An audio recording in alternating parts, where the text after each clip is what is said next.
Member Garcia. Here. Member Hart. Member Krajewski. Member LaPlante. Member Ozog. Member Polchowski. Member Renahan.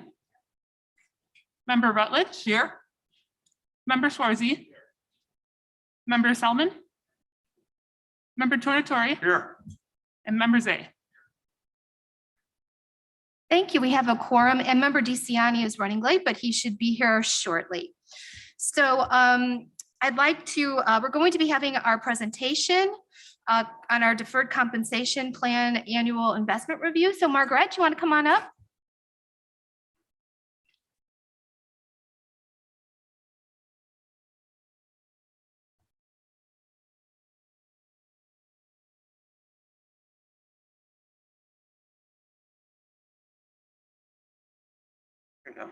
Good morning. Thank you for giving us a few minutes this morning of your time.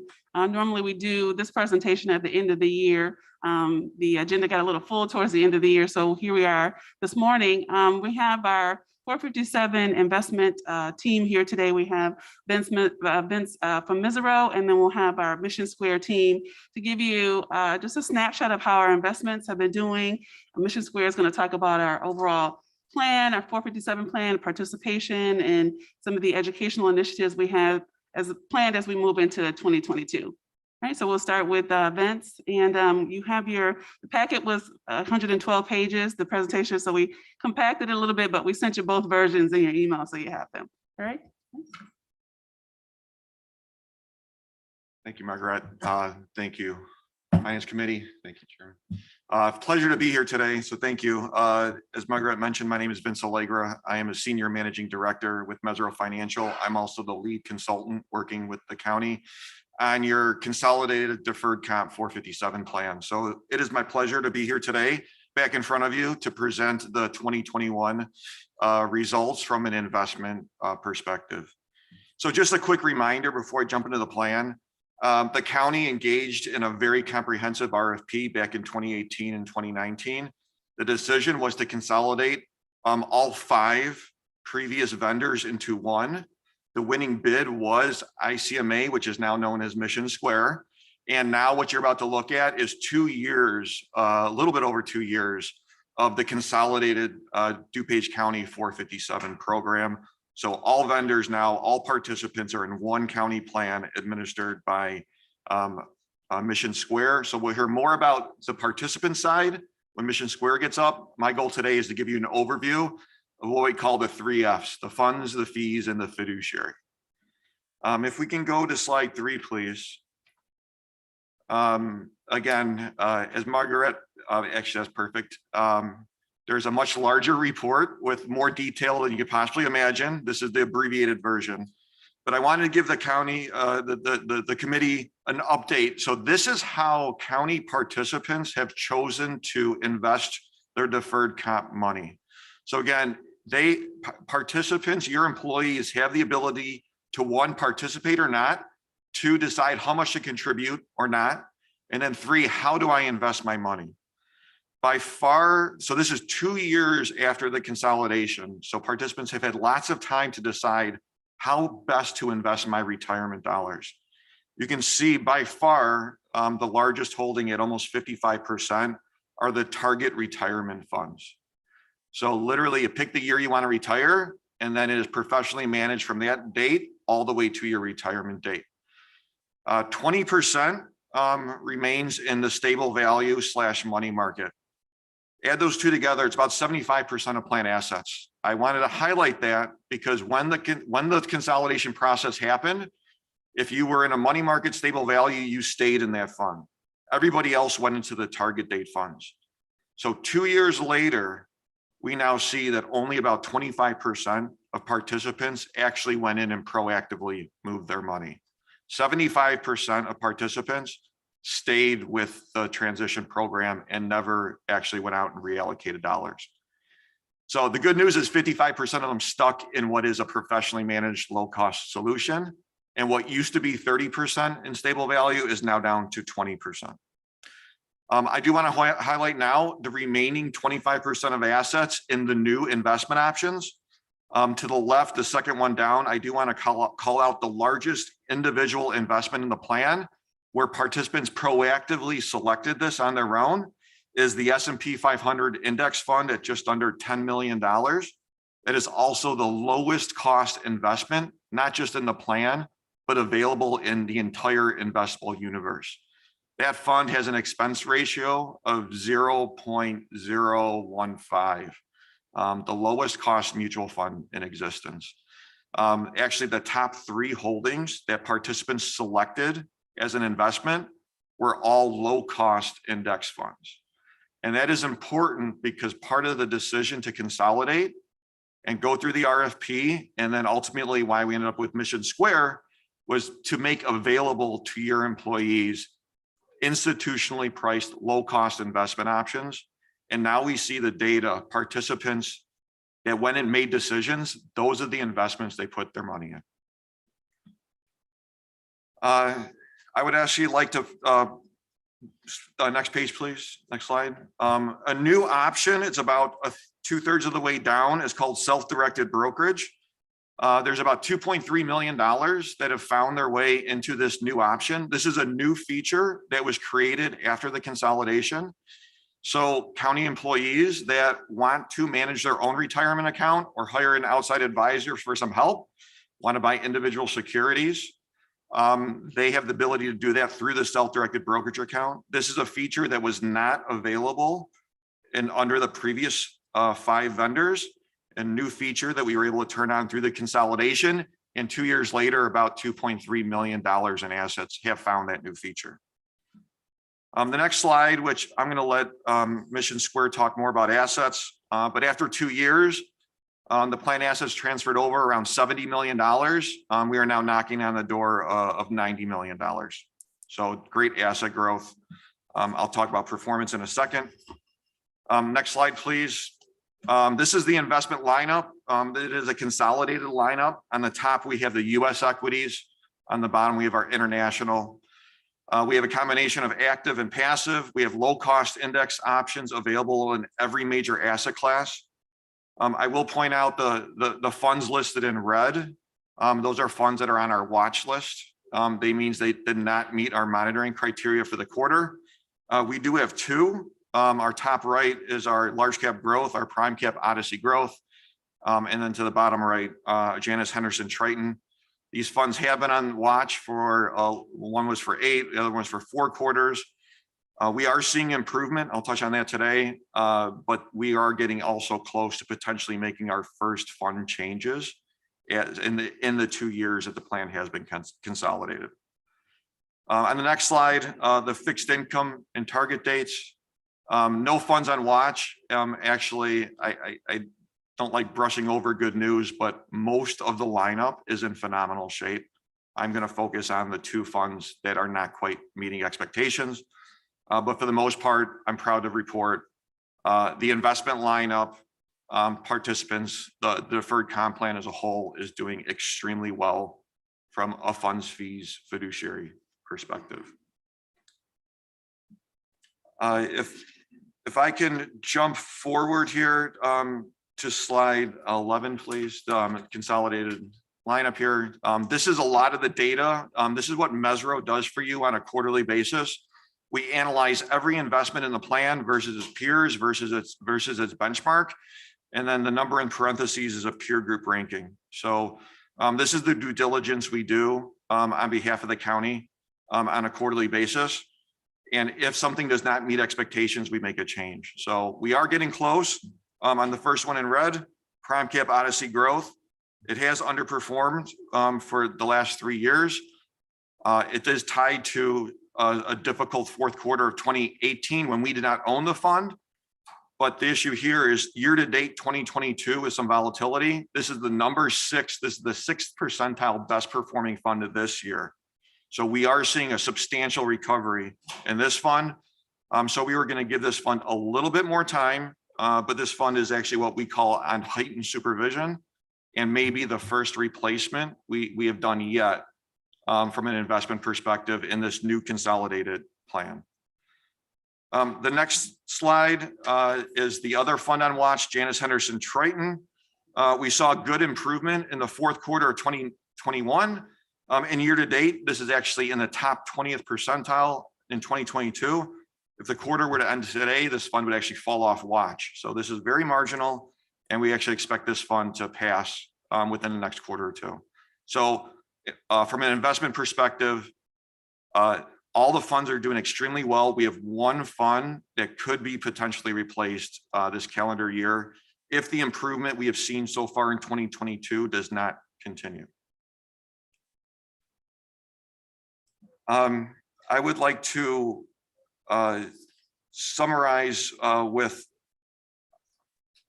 kind of a little update from, this is in their larger report. Again, the 122-page report that we included is in your materials. Again, from a fiduciary perspective, or before I turn it over into the Mission Square team to talk about phase 2, which is how do we get more county employees to participate in this plan? I wanted to summarize again, the first one, the fees. So one of the main reasons why we consolidated was to reduce expenses. As of December 31st, 2021, and again, this is in your larger report, the total investment fees for the $89 million of your employees' retirement funds, the total investment fees is 0.21%, 21 basis points. Again, through the consolidation process, the committee saved your participants over 1%, over 100 basis points, and $89 million. You're talking now close to $900,000 a year in savings. The performance last year, the plan as a whole, the performance last year was up 11.3%. And that includes over 20% of the assets still sitting in money market funds. Since consolidation over the last 2 years, the deferred comp plan has been up over 13% per year, with that little blip in 2020 included. I would like to end on the fiduciary side, because again, one of I think the main drivers was the fiduciary oversight and protection for the county over your deferred comp program. I would actually like to highlight a Supreme Court decision that came out on January 24th of 2022. The Supreme Court heard a case against Northwestern University and actually ruled in favor of the plaintiffs 2 weeks ago. Northwestern basically had 2 retirement plan vendors. They offered over 400 different investment options. And they said, because we had so many options and we offered some that were good, even though all weren't good, some were good, we are protected against being sued. The Supreme Court came back and said that is not a valid argument. And I'd like to read from the ruling. They did say, the only guidance provided is the fact the plan offering a variety of investment options, including low-cost options, does not provide by itself sufficient basis for dismissal of claims for 1, failing to include the lowest cost share class of a fund, 2, including too many investment options in a plan, thereby causing participant confusion, or 3, allowing plan record keepers to charge excessive fees. This came directly from the Supreme Court of the United States.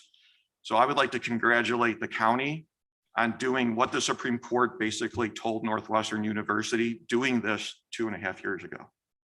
The county, what they've done through the consolidation process is actually a shining example of what all government 457 plans, if they haven't done, should start doing based on this guidance. So with that, I would like to turn it over to the Mission Square team. Maybe if I could pause for any questions on the investments.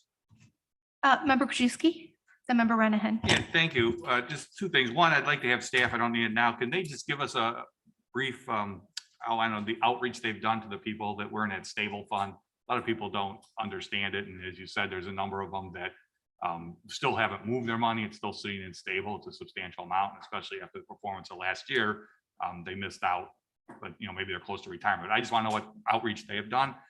And then the second, regarding these investments, I don't know how the heck, even from a fiduciary standpoint, Odyssey is still even in this lineup in the large growth space. I mean, their 10-year history is in the 71st percentile. I mean, 71% more better than them. I mean, 5 years is 94, 3 years is 98. I mean, it's I don't even know how we're offering that fund and why that hasn't been replaced. And it's on the watch list, but I mean, it's multiple quarters, but its 10-year history is horrible. Its 5-year history is horrible. And we're still offering that as our only large company growth. So I'm not sure why that's not replaced. You said maybe it's going to come off next quarter. It should have been off a long time ago. And then the targeted funds, we got 9 million and 11 million in this 2025 and 2030.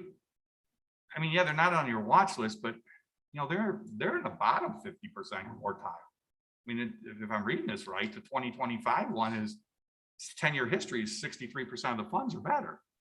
The 5-year history, 58% of the funds, and same with the 2030. So aren't there other targeted funds out there from a different family that have much better performance record over a 5-year, 10-year, 3-year track record? I mean, yes, they're not in the bottom quartile, but if I'm looking at this right, they all are, those two targeted funds with the 20 million are they're below 50%.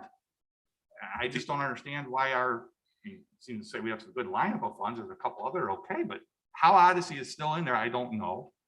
And I mean, with a bad track record, and even these couple targeted BlackRock ones, I assume when they're saying they're in the bottom 50%, and I looked at how they compare to Morningstar targeted or something, they're losing a couple percent, and over multiple years, that's a good savings. So maybe we could touch on why Odyssey is still there. That's the big one. I don't even understand that because we don't ever have another large cap growth, and anybody looking at that would say there's got to be a lot of other funds better than that in that space, but yet we're not putting it there.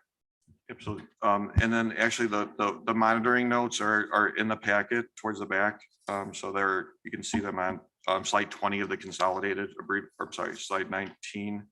The notes, basically prime cap is tied to one difficult quarter, fourth quarter of 2018, and we did not own the fund. The plan was still going through consolidation. They had one very, very difficult quarter that is still, so that's the trailing 3, 5, and 10 years that pulled down those numbers. Over a shorter period, that fund did not own some of the high flying FANG stocks, Facebook, Amazon, Netflix, and Google at the same weighting as some of their peers. So they basically, believing the market is overpriced, they've been getting more conservative over the last year or two.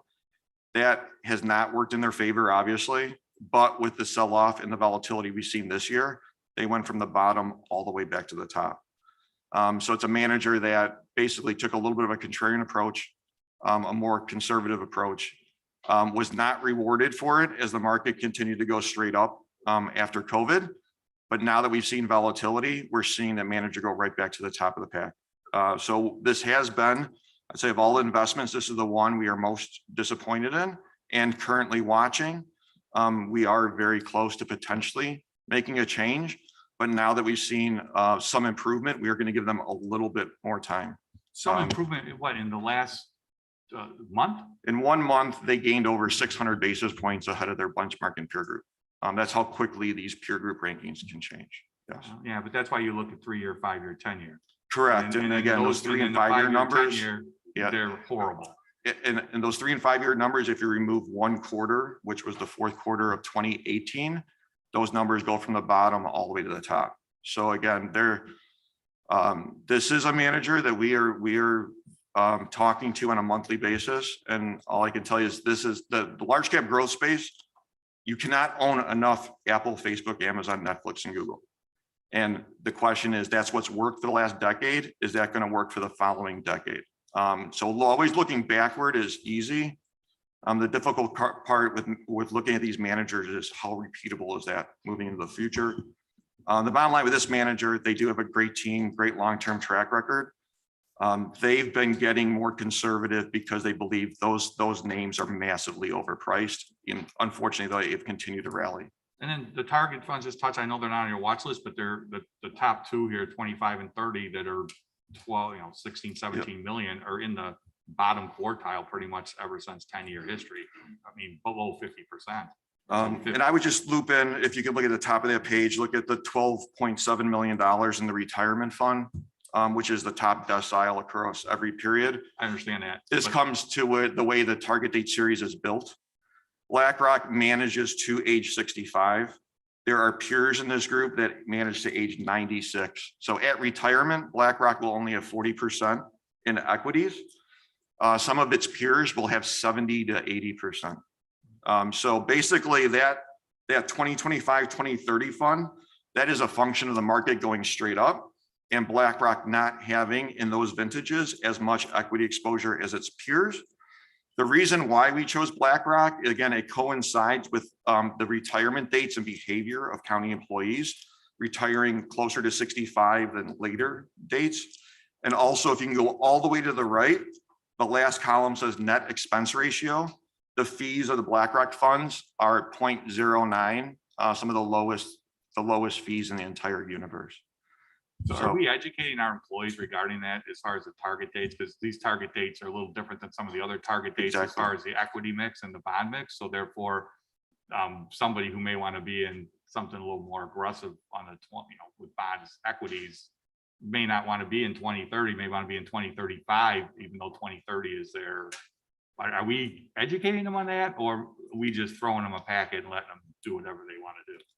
For all the participant communications, including your question about stable value, which I think is a great question, and those types of education, I'm going to defer You know what, to. you can just put that in a memo to us, which to answer. I don't need it now, so but thank you. Okay, absolutely, thank you. Member Renahan, do you have a question? Yeah, very quick question. Thanks, Vince. I think 21 basis points and up 13, 14%. I call that a success. So thanks for that. I guess we'll see what this year holds, right? That being said, you said at the beginning of your presentation, for clarification purposes, 20% proactive, 25% proactive, 75 doing the more passive. Is that 20% of participants or 20% of funds invested? Great question. It is 25% of assets. Okay. So I would say what's the most common theme is your more sophisticated participants that might also have a larger account balance. Those are the employees that most likely are doing it themselves. So it probably is, the percent of employees is probably lower, given that the participants do it themselves have the higher account balance. So. Okay. Yep. Great. Thank you. Sure.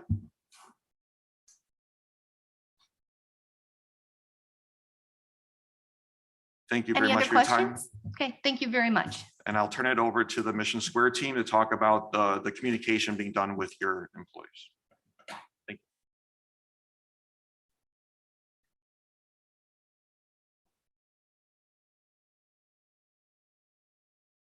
Morning, everyone. If you could move pages, or I'm not sure who's controlling. Yeah, that's that.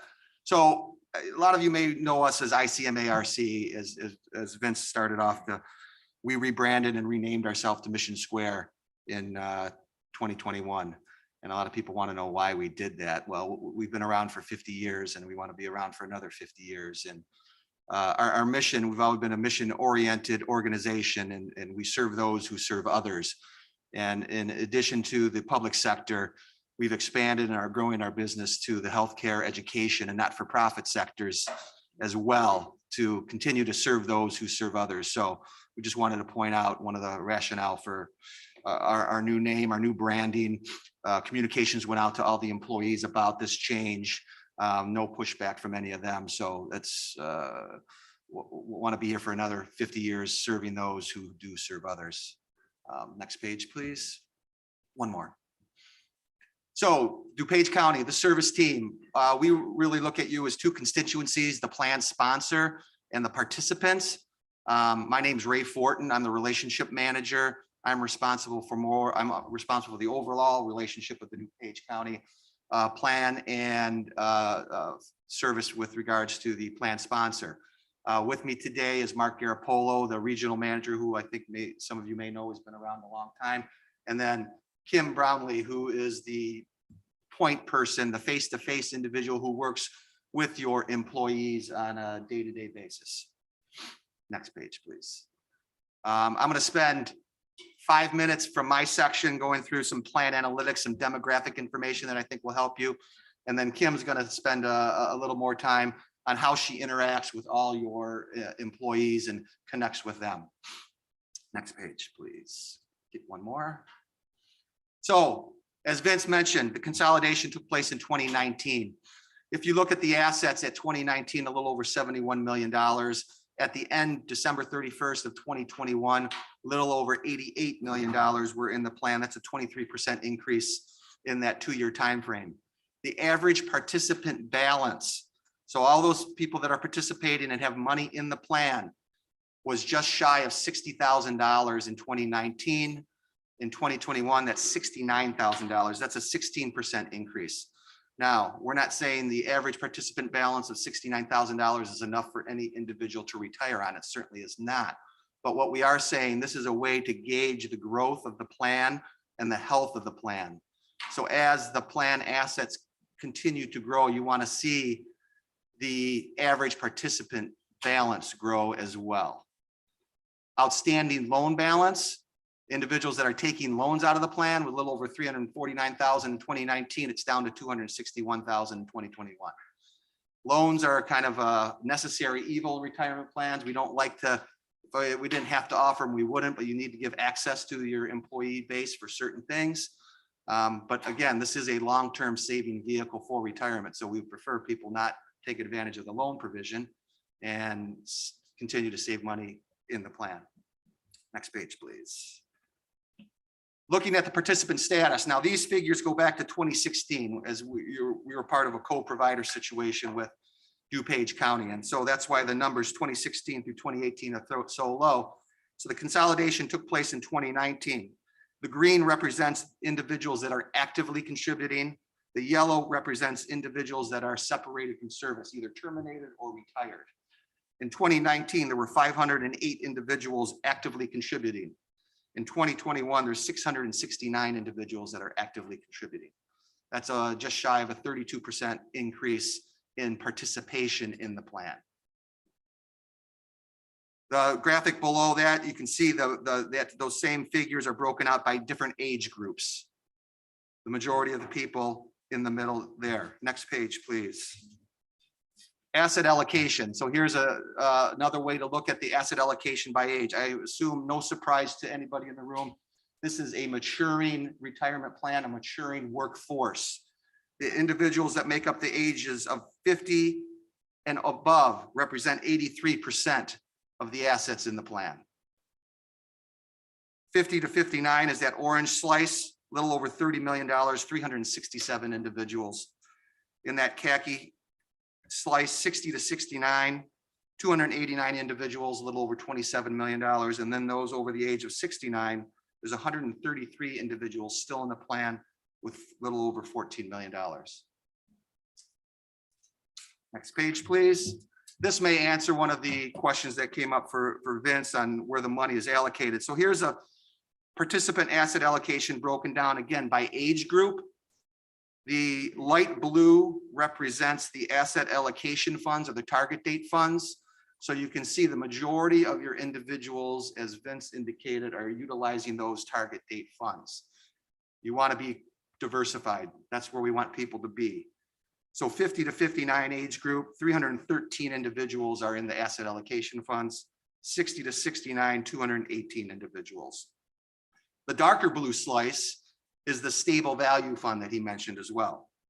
154 individuals in the age of 60 to 69 are there, and 95 individuals in the above 69 age group. Stable value fund is the most conservative option you have in your plan.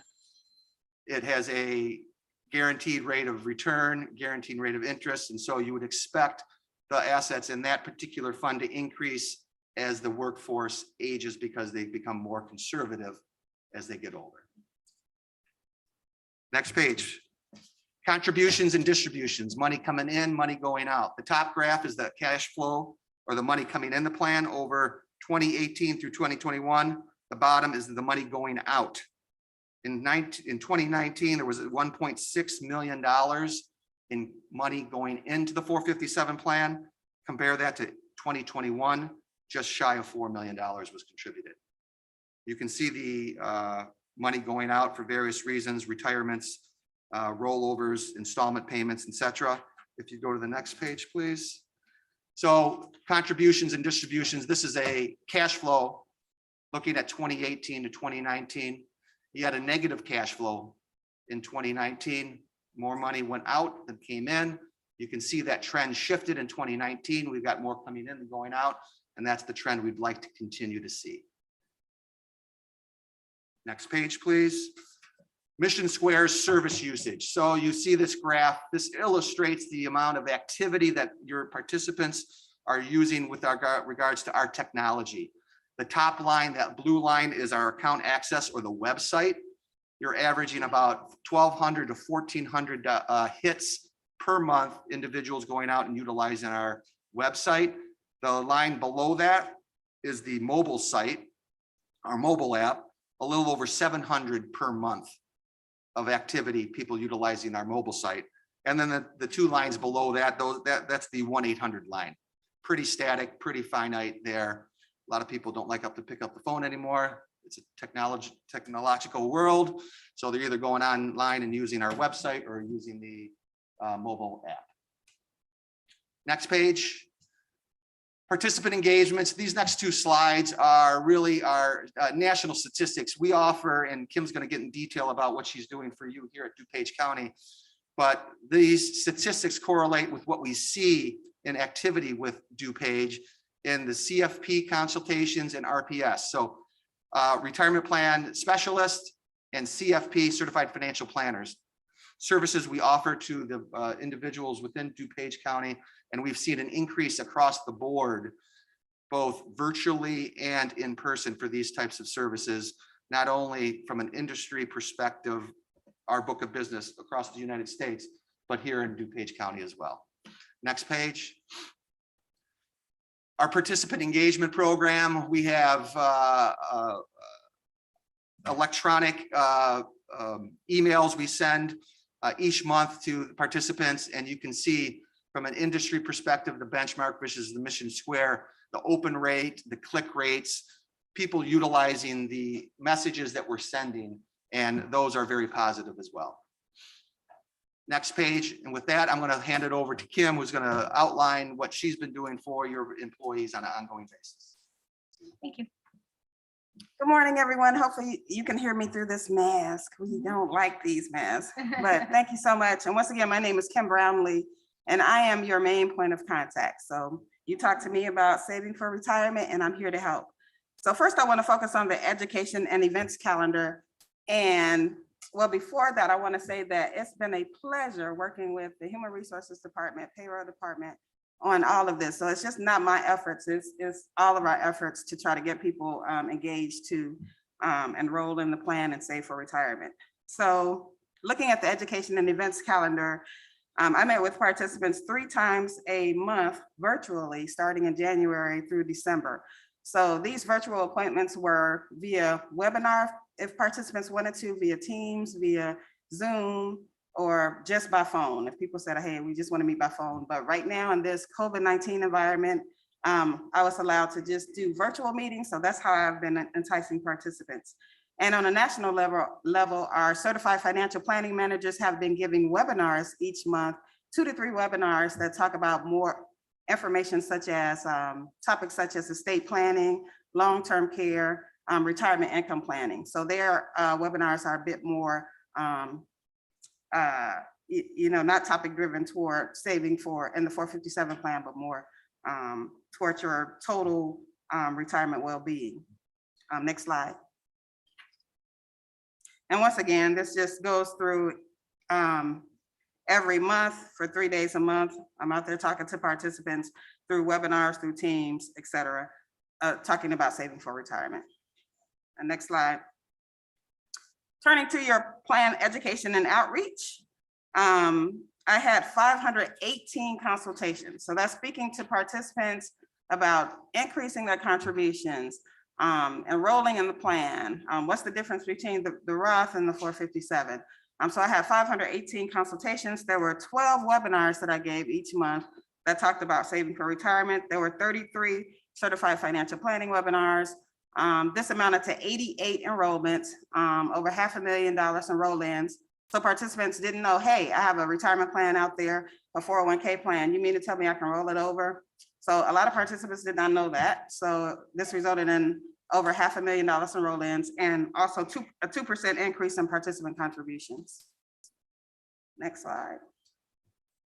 So moving forward to our this year's strategy, our 2022 strategy. Next slide. So I am excited to continue engaging participants. I'm just looking forward to being on site, but I'm looking forward to it. And we use a multi-channel approach to drive action. So as you can see on this slide, we meet participants where they are. We know everyone learns differently, so participants can download the mobile app. We meet participants through email, our social media, webinars, consultations via phone, and also participants can look at videos which talk about saving for retirement. And might I add, I had a lot of interest in participants contacting me, asking me about saving for their kids' college. So we have videos that talk about that. So we have a wide range of videos that in which participants can partake. Next slide. And once again, I'm excited to talk to you about our targeted messages. So these are our national campaigns each month. I'll bring you the national campaigns on a local level, and we use a variety of communication touch points, our mobile app, financial wellness center, newsletters, personalized campaigns, workshops, financial planning webinars, and our guided pathways advisory services. But I want to bring your attention to our financial wellness center. When participants enroll in the plan, they can go to a tab called Learning and Tools, and they can access our financial wellness center. This was added in June of last year, and it's fun because participants get to kind of know what their financial personality is. So whether or not they're a learner or a spender or a worrier, they answer questions like, are they married? Do they have dependents, etc. And when they answer these questions, they'll start receiving topics related to their financial personality. So these topics, we have over 100 tools and resources. So these topics may be, how do I create a budget? How much should I have in an emergency fund? What's the difference between a stock and a bond?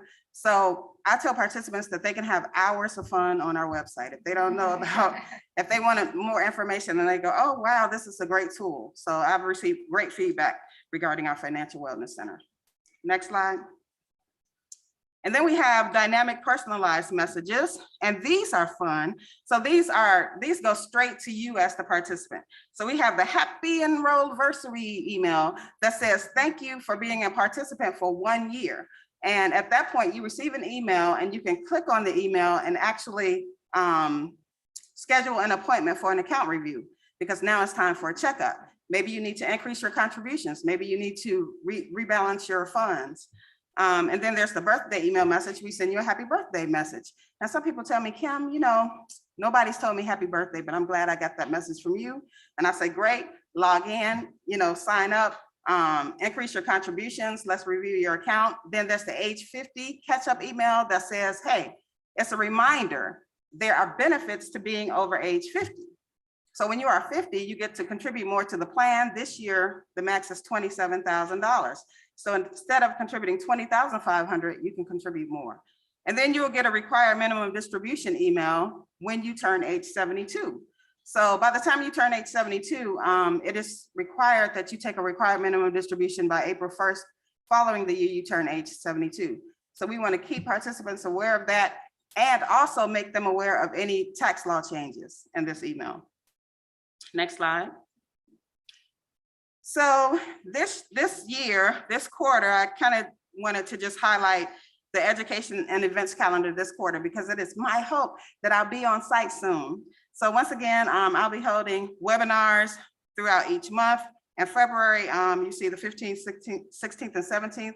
I'm here to meet with participants and talk to participants regarding their plan. And then our financial planning manager, Adrienne Stark, will be available to meet with participants on February 24th virtually. So she's holding individual appointments. So if you've ever wondered, hey, how do I manage my debt? How do I manage mortgage? How do I optimize my Social Security benefits?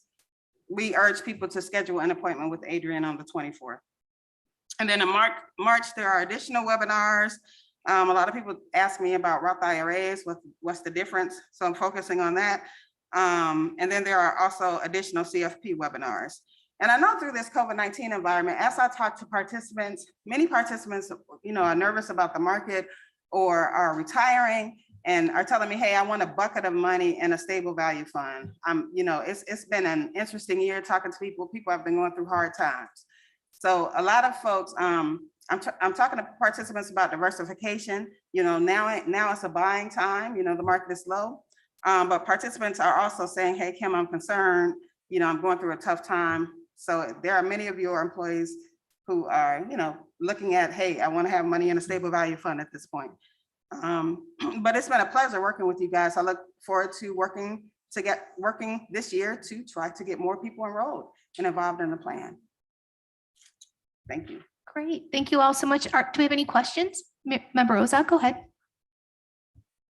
Thank you, Madam Chairman. The slide plan analytics.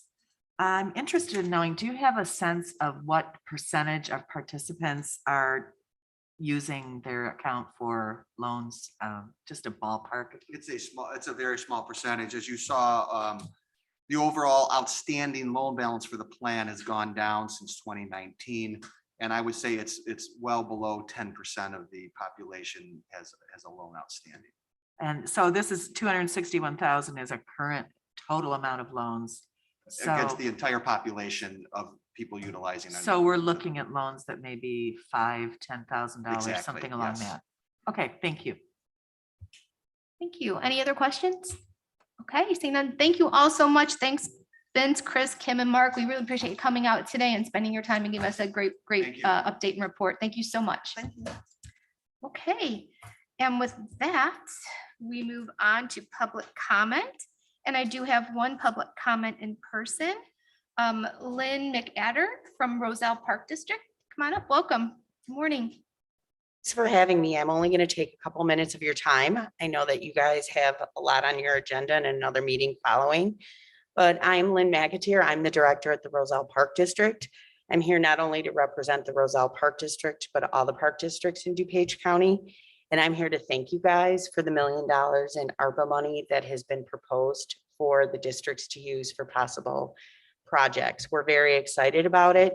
Some of my counterparts have already reached out to the finance committee to get the kind of nuts and bolts of how the project's going to be submitted. We're asking for some fluidity with the projects. I know that there's some federal guidelines as well as guidelines from the county finance department. So we're excited to get going on those. And I'm here, of course, to ask that there's a lot of us, there's somewhere between 30 and 40 agencies when you take into consideration the districts and the SRAs. And that if the projects exceed the $1 million that was allocated, we would like you guys to reconsider possibly allocating some additional funds to cover some more of the approved projects. I can tell you just in the last 2 years, I've never been more proud to be servicing my community. We have done some extraordinary things at not only my districts, but districts all across the county. Servicing people really from cradle to grave is how we say it all the time in our industry, whether it's making sure that people have a place to go to do some exercising, which has been really important in the last 2 years. We provide an enormous amount of childcare, whether it's in our summer camps or in conjunction with the school districts in the county. So I think we've done a fabulous job of kind of plugging the holes for community members during this difficult time. So I just wanted to say really thank you. Thank you for allocating. I know this committee was an integral part in giving us the $1 million. And I encourage you, if you have not heard from your park district directors, you will be hearing from your park district directors in the very near future, and welcome any of you to stop by any of your park districts. Thank you very, very much. Great. Thank you so much. I am advised we have a few online comments. Okay. First comment from Jeff Pito, also from Roselle Park District regarding ARPA funds. Dear County Board members, our park districts have assisted local agencies with many different resources during COVID. After viewing the Finance Committee meeting from January 25th, I would request that should you decide to allocate any additional funds, that park districts be included. Thank you for your consideration. Second comment from Bob Ferlin, also from Roselle Park District regarding ARPA funds. Good morning. The Roselle Park District recently learned that the County Board allocated additional funding for park districts, townships, and fire districts. I would respectfully request the board to continue additional dialogue in regards to the allocations for said funding. I know the Roselle Park District has had to reshuffle the deck many times while serving the community, and like other districts, would be ready to present project-specific examples if needed. Please continue in reaching out to directors and other government partners as you move forward with any discussions in regards to the ARPA allocations. Stay well. That's the end. Thank you so much. And with that, we move on to Chairwoman's remarks. So I'd like to ask all of you to join me in welcoming Katrina Holman. She'll be our new administrative assistant. I'm looking very forward to working with you, and I think we're going to make a great team. So thank you, and I appreciate you stepping up to take on this role. And then with that, can I have a motion to approve the regular Finance Committee meeting minutes Second. from January 11th? I have a motion by, I'm sorry, who was that? Member Desart, and a second by Member Garcia. Any discussion? All in favor? Opposed? Okay, that motion carries. We move on to item 7, budget transfers. Can I have a motion on FIR 007822? Budget transfers from 2/8/2022 from various companies and accounting units. I have a motion by Member Covert and a second by Member Ozog. Any discussion on the budget transfers? Okay, all those in favor? Opposed? The motion carries. We move on to item 8, procurement requisitions. Member Krajewski for finance. Thank you, Madam Chair. I move on FIP 0065-22, recommendation for the approval of a contract to Prager Moving and Storage for the transportation of our voting equipment for the Election Commission. Okay, I have a motion by Member Division. Krajewski, a second by Member Desart. Any discussion? Okay, all those in favor? Aye. Opposed? The motion carries. Thank you, Member Krajewski. We move on to item B, judicial and public safety. Member Renahan. Thank you, Madam Chair. I move on JPSP 5322, recommendation for approval of a contract to Curry Motors Commercial Center for the purchase of one 2022 Ford Utility Police Interceptor for the campus security. This is an end-of-life replacement, and the amount is $40,160. Okay, we have a motion by Member Renahan, a second by Member Desart. Any discussion? Okay, all those in favor? Opposed? The motion carries. Member Renahan. Thank you. I move approval of JPSP 5422, recommendation for approval of a contract to LexisNexis, a division of Relics Inc. for online legal research for the public defender, April 1st, 2022 through March 31st, 2025, not to exceed $32,412. Second. I have a motion by Member Renahan, a second by Member Garcia. Any discussion? Okay, all those in favor? Aye. Opposed? The motion carries. Member Renahan. Thank you, Madam Chair. I move approval of JPSP 5522, contract purchase order to Business IT Source for renewal purchase of IBM Passport Advantage, April 1st, 2022 through March 31st, 2023, $91,254.02 for the Circuit Court Park. Second. I have a motion by Member Renahan, a second by Member Garcia. Any discussion? Okay, all those in favor? Opposed? The motion carries. Thank you, Member Renahan. We move on to item C, Public Works. Member Ozog. Thank you, Madam Chairman. I move for approval of FMP 005722, recommendation for the approval of a contract to Integral Construction Incorporated for the window replacement project at the Care Center for facilities management for the period February 9th, 2022 through November 30th, 2023, for a total contract amount not to exceed $657,655.25 per lowest responsible bid. I have a motion by Member Ozog, a second by Member Garcia. Any discussion? Okay, all those in favor? Opposed? The motion carries. Member Ozog.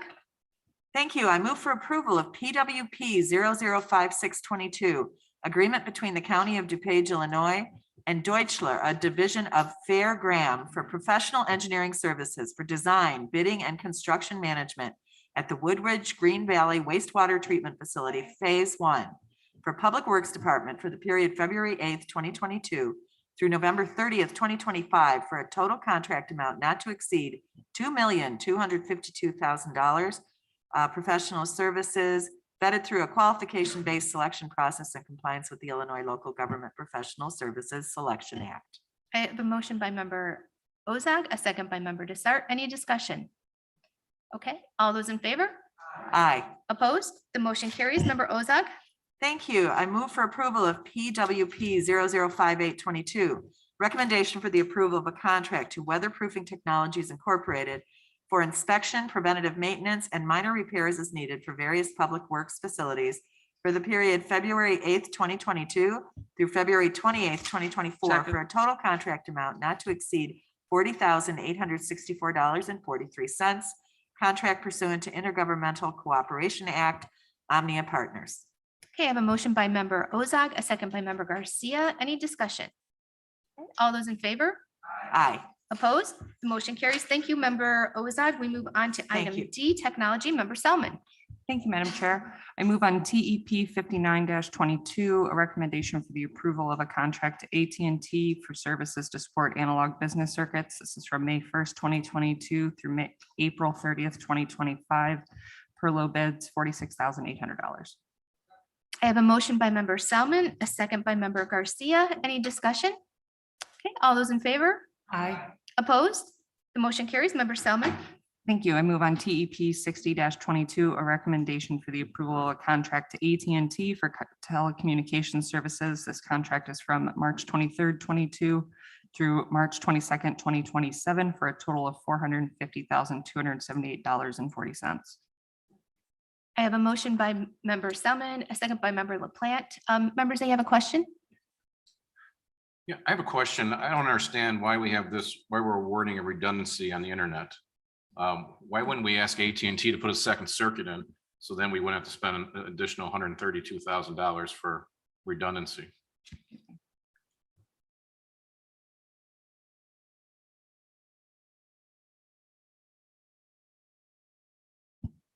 Morning.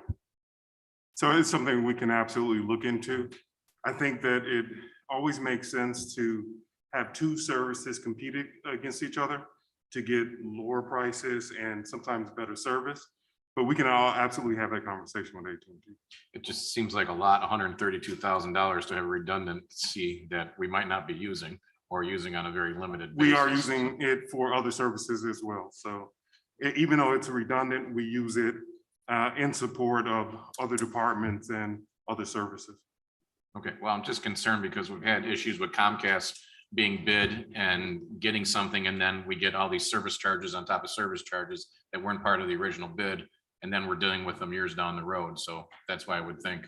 Yeah, it makes sense. Yeah, we'll take a look at it Okay. to make sure that makes sense. Thank you. Okay, thank you. Any other questions?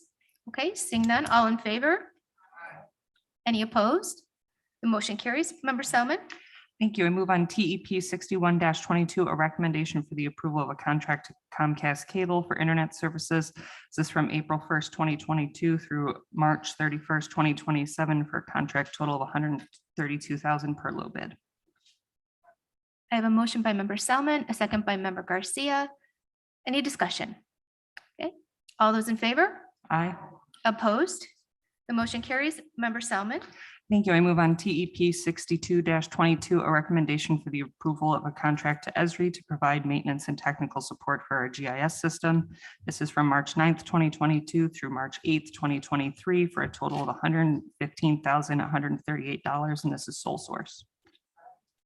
I have a motion by member Garcia, or motion by member Selman, second by member Garcia. Any discussion? Okay, all those in favor? Opposed? The motion carries. Member Selman. Thank you. Next, I move on TEP 64-22. This is a recommendation for the approval of a contract with Dell Inc. for Microsoft United Support Agreement. This covers February 5th, 2022 through February 4th, 2023 for a total of $145,194. This is per a state of Illinois bid, and I'm sure everyone has noticed that this contract unfortunately already started. This is a process tech started in early November, and through vendors and COVID and all those things, there was a little bit of a delay. So there's been a policy review to make sure we aren't in this situation again, but this is so that we have Microsoft services for the county. So it's a pretty important one. We have a motion by member Selman, a second by member Garcia. Any discussion? Okay, all those in favor? Aye. Opposed? The motion carries. Member Selman. Thank you. And lastly, I move on TECO-5-22, an amendment to the county contract 4805-1-serve. Issued for Kinsey and Kinsey. This is professional services reviewing our systems.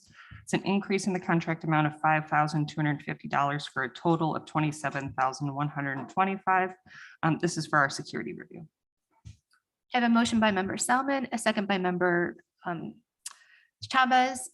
Any discussion? Seeing none, all in favor? Aye. Any opposed? Okay, the motion carries. Thank you, Member Selman. We move on to finance resolutions. Member Krajewski. Thank you, Madam Chair.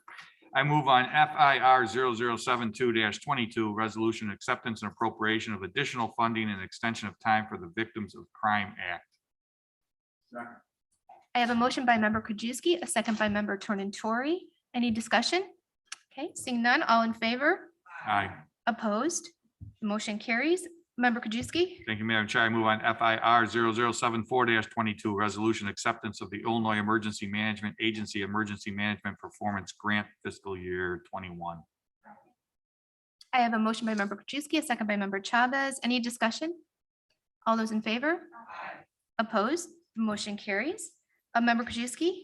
As I move on, thank you, Madam Chair. I move on FIR 72 which is a resolution for placing names on payroll. I have a motion by Member Krajewski, second by Member Desart, and Member Pachowski, please go ahead. You know, I'm very uncomfortable with the salary increase for a public sector employee of $52,000. This goes from $93,000 to $145,000. It's over a 50% increase in salaries. So my position is if we're going to give a 50% increase, let's do it to the person making under $12 an hour. And what would a voter say? So when we're out circulating petitions, you think a voter's going to say, yes, let me sign a petition because we gave somebody a $52,000 raise. I just think OEM, we can do better.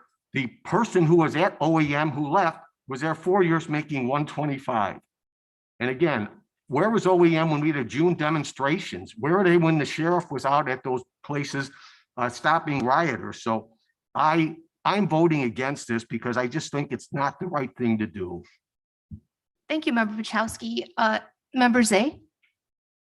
Thank you, Madam Chair. You know, I agree with my colleague. You know, maybe if we were paying that person who left the amount that we are giving now, they probably wouldn't have left. So, you know, I'm concerned that we had discussion about placing names on payroll.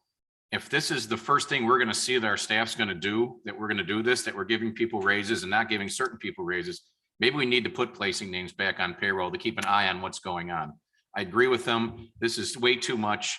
We should at least, when you hire in the private sector, I don't know about government, but you don't bring somebody in at a firm making more than what that person left who had the experience there already. So, I mean, I would be up for giving this person, getting them up to the 125, doing a 6-month review and looking at that point. But to give a huge increase on top of what we're giving that person already, that doesn't look right. For a person we don't even know, we just hired, I'm sure he's going to be great, but he hasn't been doing the job that long. And we're going to give him this huge increase right off the bat. Doesn't make any sense to me. Okay. Thank you, Member Zay. I have Member Schwarzy, Member Desart, and then Member Krajewski. So Member Renahan. Member Schwarzy. I just have a point of order here. I mean, Yeah. we're talking about someone's personal information. I mean, Yeah. should this be reserved for executive session? I'm not sure. The information's on the within the document, so we can discuss it to some extent. I mean, it might be worthwhile for me to maybe go through process a little bit. Mhm. I mean, it's up to. Yeah, I think it's Chair. important because this is an appointment that's going to be on our agenda later on in the agenda. This is the chairman's appointment. So, yeah, so Nick, if you want to talk about the process and how it was used. I can kind of walk through the process a little bit just to shed some light on it. So when we have a vacancy come up like we did in the director of OEM, the first thing we do is the team works in conjunction with Human Resources Department. And we go out and we look at comparables in the area and we figure out what is a comparable, salary in the area. And for this position, we advertise it at 135 to 155. That was what we found was a commensurable salary. And that is done independent of any candidate, anything. That's before the process ever starts. That's what's in the street. For this one, we did a nationwide search. We advertised nationwide. We had received a number of very good candidates. We did an exhaustive interview process, multiple interviews with a very large team, culminating with the chairman of the board, as well as the chairman of JPS. Based upon that, we selected that. It was a unanimous decision. We selected Mr. Diekman. And we selected Mr. Diekman because he has 10 years with OEM. He was a CIO in a private industry for a publicly traded company. He has national experience with relief with both Red Cross and the disaster organizations throughout, as well as locally, over 30 years of experience. So once we have that, I can tell you, it is a big increase if you look at it as a previous salary, but it's a completely different job. This is not a raise. This is a new body of work. It's a new responsibilities, and we pay commensurate with those responsibilities with the market. It is a big increase without a doubt, but it's not a raise. That's not, because if we brought in somebody from the outside with the same credentials, we would have to pay this as well. He was by far the best candidate we interviewed, and our recommendation, I mean, as a team, we're very confident in our selection moving forward. Thank you, Nick. Appreciate that. Member Schwarzy? I'm gonna pass, thank you. Okay, Member Desart? Yeah, I just want to be very, very clear. This is not a referendum on Mr. Diekman at all. It's just talking about, I wrote this down too. Mr. Diekman was making, and this is public knowledge, government employees' salaries are public records. So I'm not spilling any tea here, but he was making $93,229 and it goes up to $145,000. That's a $51,771 increase. And it's $20,000 more than our former OHM was making. I agree with my colleagues. I think there'll be a no vote on this because I think that almost $52,000 increase is too much. And if the market value was 135 to 155, why won't we pay Marie Snow more? Those are my comments. Thank you. Okay, and I'd just like to respond to that. So as Nick said, we're not giving somebody a $50,000 increase in their former position. This is a new position that Mr. Diekman's moving into. So it's like going from a regular job, now he's going to be an administrative job. So that's why the increase is there. And we all did this huge salary study over the last year to get our salaries where they need to be. So this is I feel that this is a very appropriate step because we did all those raises for all the other people that their salaries weren't comparable. So that's something I like everybody to consider when you're taking your vote on this. It wasn't a $50,000 increase in the same position. He's moving to administrative position, and our salary study showed that we were probably underpaying Murray Snow. So those are my comments on that. But Member Krajewski, go ahead, please. Thank you. And, I've raised this issue before many times. It goes back a couple of years ago when Kane County consolidated their OEM underneath the sheriff's office. And we've been talking about consolidations for a long time. Prior to this last cycle of new members coming on board, the finance chair, the old finance chair was, we're going to look at it next cycle. He never came back, but we haven't looked at this at all. When the head person left, again, it would probably be a good time to at least look at it to see if there's any cost savings. When we lost the head of OEM, we've still never got to that point, and maybe we won't, but it seemed to work well in Kane County. They saved a lot of money. Member Pachowski had pointed out some of the stuff with the unrest, with the protests that were going on in June. We were getting all our information as we found out nothing from OEM. The OEM was giving us a weather report and that everything was fine. And then we got a report from our sheriff at the end of the unrest of all the stuff that was going on in DuPage County, which a number of us were aware of.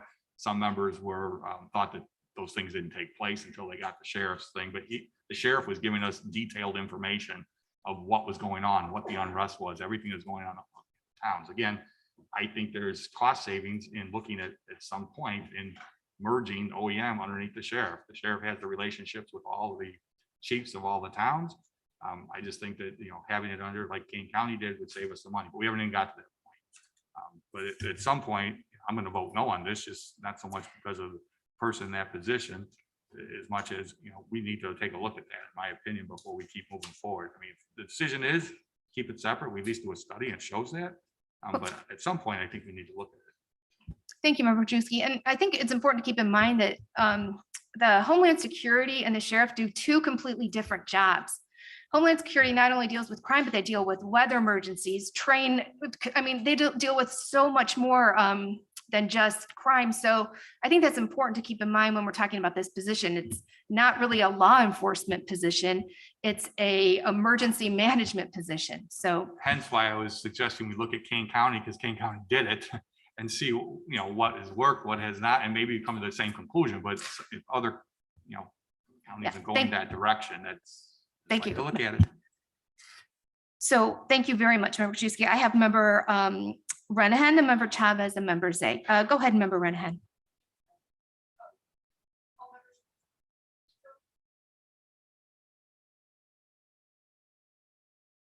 Member Chavez. Okay, thank you, Madam Chair. I just want to speak from an economic development point. I do think that we are having staffing shortages throughout DuPage County. Our employees here at the county are our biggest value. They bring so much to the jobs that we do every day. I think we need to show that when you move up from to a director level, I think there is a tremendous jump in pay. It's across the board, it's at corporations. We have to remain competitive here in DuPage County. We have to let our employees know that they're valued.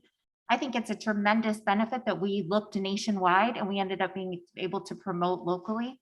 So I will be a yes vote on this today. Thank you. One thing I might add that actually I was just reminded of, it is an increase from the previous director, but as part of the analysis before, we were going to increase that director to be commensurate. However, once a position within the county declared, we no longer move forward with the increase. And that was the case in this one. So that position would have absolutely moved up with what we talked about at the end of 2021.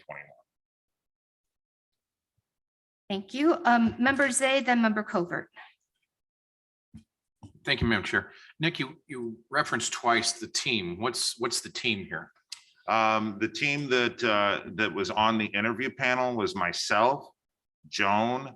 It was, and then HR had the presence as part of the interview. And then we went through the selection process and we made our recommendation. And then it came to the chairman and to Chair Renahan JPS. And Linda Zerwin. Oh yeah, Linda Zerwin was also on that team. That's correct. We had we wanted to have different viewpoints. So after the selection was made, then it went to the JPS chair and then to the chairman of the county board. And that's what we typically do is our highest recommendation we bring forward. If it is a tie, we have in other instances brought forward two, but in this case, it was a clear decision, unanimous among the interview team that we brought forward one applicant. Was salary discussed by the team? The salary it's determined before it's posted, 135 to 155.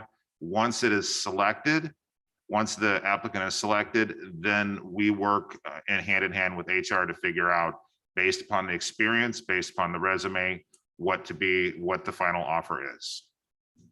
Okay, thank you. Thank you, Member Zay. Member Covert, then Member Schwarzy, then Member Tornatori. Go ahead, Member Covert. I'm okay, thank you. Okay, thank you. Member Schwarzy.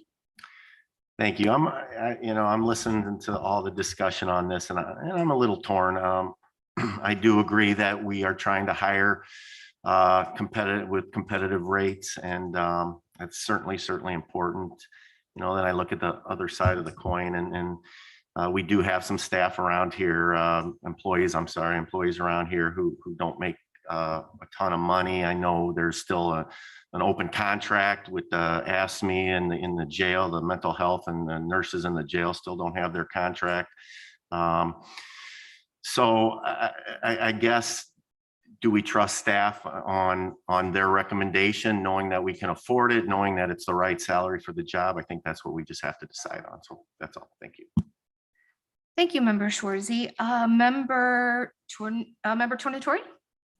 Thank you, Madam Chair. I'm going to be voting yes on this. I do agree with all of my colleagues on what they've said. However, if we're going to talk about what we didn't get during the summer demonstrations, I don't think that's Mr. Diekman's issue. He wasn't in charge when that took place. So if we've got a beef with OEM, then we should have taken it up, and we did with the prior executive director. The same goes with whether we should look at Kane County and do the other things. I totally agree with that, but that's not the issue. Where the issue is filling that position right now. And again, I think it's terribly important that we look at this not as a raise, but as a new job, a new hire. Yeah, is he on the high end of the 130 to 155? And I think that's an issue to take into consideration. But to argue for that, I would say if we would have hired someone off the street, we would have had to train them up, and we don't have to do that with the current hire. So I think that's worth a certain amount of money. And bottom line, I trust our staff. I mean, I trust the people who are put in charge to make the best decision. I don't think that giving Mr. Diekman X number of dollars is going to take away from paying somebody who makes $12 an hour. I think that's an argument that makes it doesn't make a lot of sense to me, because we're not that strapped for money in terms of what we're doing, and one has really nothing to do with the other. So I'm going to be voting yes. I think perhaps the process could have been a little bit different, but I trust our staff, and I think that he's the appropriate person for this job. So I'll be voting yes. Thank you, Member Tornatori. Member Selman, and then we have Member Eckhoff. I just wanted to briefly comment that we've had questions about whether or not, we should follow the Kane County model. I just want to clarify, staff did look at the collar counties to see how other counties are organized. Kane is the outlier in that they combined, and I think we should all realize they're a smaller county than us with some different things on their plate. So we are following what the model is. That's the standard for how you align these two organizations that work together but aren't exactly the same. And I also just want to reiterate that we are doing this salary adjustment not just to respect and honor the work of our employees, but also to make sure we don't continue to have high turnover. We want this individual to be in this role for a while and grow on that institutional knowledge. So I'll be an affirmative vote on this, and I think it's a good, a solid vote to make sure that we are as prepared as we can for whatever's coming next. Thank you, Chairman. Thank you, Member Selman. Member Eckhoff. Maybe I missed it, but what's the range here? We advertise 135 to 155, and the salary is listed today as 145. Right, okay. I'll be a vote yes on this, but I wanted to just say one thing in defense of OEM. During the riots and things like that, their job isn't to give updates minute by minute, hour by hour to county board members. Their job is to interact and coordinate emergency response with the sheriff's office and the police departments. They've got a website that is private between the police officers, so they can communicate private information that's not supposed to be disseminated to the public. So I actually thought they did a pretty good job during the riots, because their job it's not supposed to be for us, it's supposed to be for law enforcement. Then they report to us after the event along with the sheriff. Okay, thank you, Member Eckhoff. Member Renahan, and then Member Krajewski. Go ahead, Member Renahan. I don't want to say too much here because I was involved in the final interview, not in setting the amount of money, but I will say that Member Eckhoff says something that's very important. There's a lot that is unseen that happens with OEM, and emergency management and Homeland Security have only taken on a higher, importance, I think, in the past few years with what's been going on. And I've already worked with Mr. Diekman. I think he's building relationships already that are very valuable. When it talks about FBI track, state track, it's different than what the sheriff does. I mean, there's definitely a coordination, but I think we really need to value the service, and I'm happy to support this. Thank you, Member Renahan. Member Krajewski? Okay. If I could possibly just have one, I just wanted to say, and I know Craig is here, that what we're talking today is absolutely not reflective of Craig or resume. There's a discussion about process. There's a discussion about, and it's a good, healthy discussion. And that's the important thing, because whether it's confirmed or not, I just want that to be clear. Craig was the perfect candidate, and the process for that, but it has no reflection on him. Thank you. Thank you so much. Okay, so I think we're going to have a roll call vote on this. All right. Member Krajewski. No. Member LaPlante. Yes. Member Ozog. Yes. Member Petalski. No. Member Renahan. Member Rutledge. Member Schwarzy. Member Selman. Member Tornatori. Member Zay. Member Chaplin. Aye. Member Chavez. Member Covert. Aye. Member Desart. Member DeCiani. Aye. Member Eckhoff. Member Garcia. Aye. And Member Hart.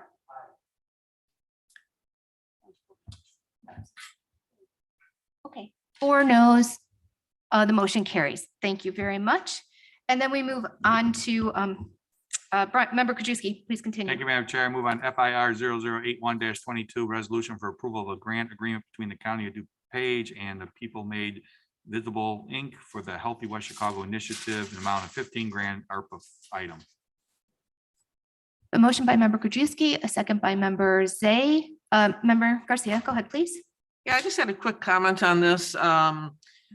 This is something that makes me so excited, looking to look for healthy choices, and this is working with West Chicago, but they're also working with GardWorks, which actually grows, organic food to give to people. So, I think this is a win-win on this item. I just want to say thank you to our ARPA funds for helping fund this. Yes, thank you. Thank you for the comment. Any other discussion? Member Renahan. Thank you. And this is just kind of tangentially about this item. I'm just wondering, how are we going forward with ARPA items? I thought we were kind of sealing this off for a period of time. Maybe Nick could answer that.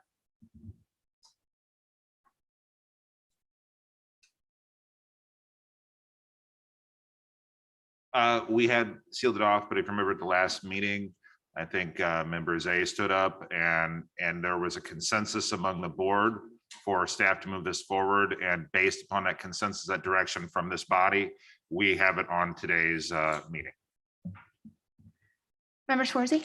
Yeah, and I think my District 6 colleagues feel the same way. I thought this was already passed back when we were talking ARPA stuff. So I'm not sure how it didn't get to that point, but we had discussion on this and I thought it was passed already. So. Thank you, Member Schwarzy. Member Rutledge. Thank you, Chair. I just want to say that I think $5,000 for 3 years to support healthier residents in some of the lower earning people in our county is definitely part of ARPA, and I'm happy to support this. Thank you, Member Rutledge. Any other questions? Okay. All those in favor? Aye. Opposed? The motion carries. Member Krajewski. Thank you, Madam Chair. I move on FIR 0082-22, resolution appropriation of $5,000 to the People Made Visible, Inc. for the Healthy West Chicago Initiative ARPA item. I have a motion by Member Krajewski, a second by Member Zay. Discussion? Member Krajewski, go Just real ahead. quick, I know it's 5,000 a year for 3 years. Would it have been just easier to just give them the 15,000? Line up, Mary Catherine. Well, I mean, heck, we'll spend 5,000 and processing a couple of checks every other year. It's $15,000 over 3 years. And remember, with appropriations, we just appropriate for the current year's budget. So you're just seeing the $5,000 for FY22. We'll build it into the out year budgets for 23 and 24. I know, why didn't we just give them the 15,000? Is my question. We just approved 15, which we're gonna give them over time, but it's 5 years, just give them the 15,000. Well, we did just in terms of the appropriation, that's just to set up this year's budget, but that's the way we do all of them. We don't do multi-year budgets here. So, but when we do the FY23 budget, we'll roll in the 23 amount of 5,000. When we do the FY24 budget. Why don't we just do 15? We appropriated 15. Why don't we just, I think it's consistent with what their request was to us, that it's going to be annual. So we did it to accommodate the way that they asked for it. Okay. Okay. Okay. Any other discussion? All those in favor? Aye. Opposed? Okay, the motion carries. Member Krajewski. Thank you, Madam Chair. I move on FICO 0006-22, second amendment to a resolution FIP 0032-21 issued to Bond Dixon and Associates PC to provide continued representation in matters related to the specialized area of election law as a special assistant state's attorney. The increase is $57,823 and a nickel. I have a motion by Member Krajewski. Do I have a second? Second by Member Chowski. Questions, Member Garcia? Yeah, this is just a quick question. I'm just wondering if we can get some kind of total on how much has been spent by this law firm in terms of defending the clerk's office and the election, especially. I think this is in regards to the recount, I believe. So I would just like to know what the total amount is and how much has been spent on this as county. Thank you, Jeff. Thank you. Any other discussion on this item? Okay, all those in favor? Aye. Opposed? Okay, the motion carries. Member Krajewski? Thank you, Madam Chair. I move on FI 0014-22, ordinance repealing Chapter 2, Article 9, Section 2-600 of the DuPage County Code of Ordinances as required by Public Act 102-664. I have a motion by member Krajewski, a second by member Desart. Any discussion? Okay, all those in favor? Oh, I'm sorry, member Chavez? Your microphone, yeah, microphone. Can we just get a little bit of an overview of why the appeal or repeal of this Chapter 2? Oh, Connor, take it. Okay, thank you. Connor. Sure. The General Assembly passed Public Act 102-664, which amended the Lobbyist Registration Act. In large part, what it did is impacts our ordinance was preempt our ordinance explicitly, basically saying that now anyone that's going to lobby units of government other than municipalities over 500,000 in population, of which Chicago is the only one, their ordinances are expressly preempted by state law, and all the lobbyists have to register, I believe, with the Secretary of State. Okay, so this is just cleaning it up so that we're in compliance with the current law. Correct. It's getting rid of what's now a vestigial section of the code that's been preempted by state law. Great, thank you. Member Krajewski? Well, aren't we over 500,000? Municipalities only. It's expressly says municipality, and it defines municipality as not including counties. So both counties and municipalities are units of local government, but not all, but counties aren't municipalities. If that makes So that's sense. why it's just Chicago. Okay. Member Covert? Just a really quick question on the definition of lobbyist. I did see the terms in the Public Act of compensation, or sorry, payment, loans, or gifts, etc. Does the payments also include campaign donations, or would that be? I'm not sure on that. Because it didn't say campaign donations expressly. It did say payment. So I just, was a little confused about that. I'm not exactly an expert in that particular area of the law. My reading of this was strictly limited to why this is being repealed. Okay. I can try and take a look at that and get you an answer, but I'm Yeah, not just prepared to the answer that right now. definition of lobbying, just, what it entails. Because I read the Public Act, but I wasn't sure about if campaign donation falls under payments for compensation. Okay, any other discussion? Okay, all those in favor? Opposed? Okay, the motion carries. We move on to item 10, informational. Member Krajewski? Thank you, Madam Chair. I move on informational items, to receive these informational items, place on file, A, payment of claims, B, wire transfers, C, appointments, D, grant proposal notification. I have a motion by member Krajewski and a second by member Chavez to receive and place on file under informational items A, B, C, and D. Any discussion?